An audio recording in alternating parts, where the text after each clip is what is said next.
सौ के सौ पुत्र पुनः जीवित हो जाते हैं। इंटरव्यू प्रारंभ हुआ।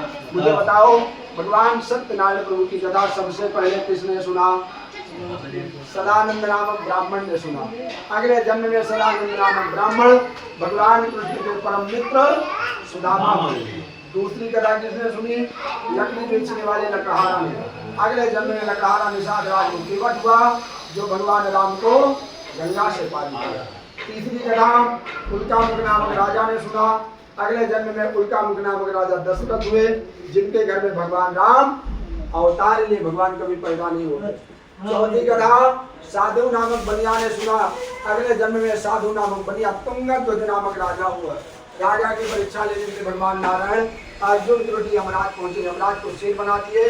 अर्जुन दोनों ब्राह्मण का भेद बना करके राजा के साथ दरबार में पहुंचे। राजा ने बड़े हाव भाव से जलपान ग्रहण करवाया। महाराज लोगों ने जल ग्रहण नहीं किया। राजा ने कहा महाराज नाराज क्यों? महाराज ने कहा राजन हम नाराज नहीं है, हमारे साथ जो शेर है तो 3 दिन से भूखा है। हमारा शेर जब तक कुछ खाएगा नहीं तब तक हम कुछ खाएंगे। राजा ने कहा महाराज जो शेर मांसाहारी जो मांस खाएगा भी मंगवा दूं।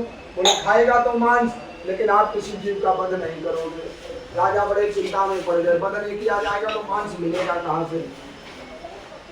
नगर में एक दादाजी रहते थे। दादाजी के कान में आवाज पड़ी। बोले पिताजी आप चिंता मत, राजन चिंता मत करो, मैं अपने शरीर का मांस दान करने के लिए तैयार हूँ। रात दरबार में लाया गया, शेर को बुलाया गया, शेर इनकार कर दिया मैं इसका मांस नहीं खाऊं। बोलता बोले मुझे नवजात शिशु से माँ की कोख से जो बच्चा जन्म लिया हो 1-2 वर्ष का।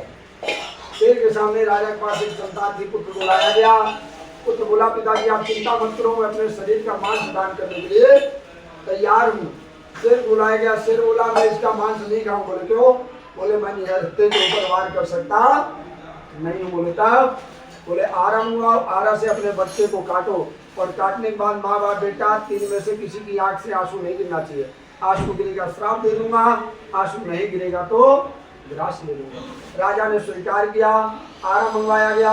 आरा मंगवा करके बच्चे के शरीर से आरा चलाया गया। आरा चलाने के बाद बच्चे के शरीर के 2 धड़ हुए। 2 धड़ होने के बाद बच्चे की बाईं आंख से आंसू गिर गया।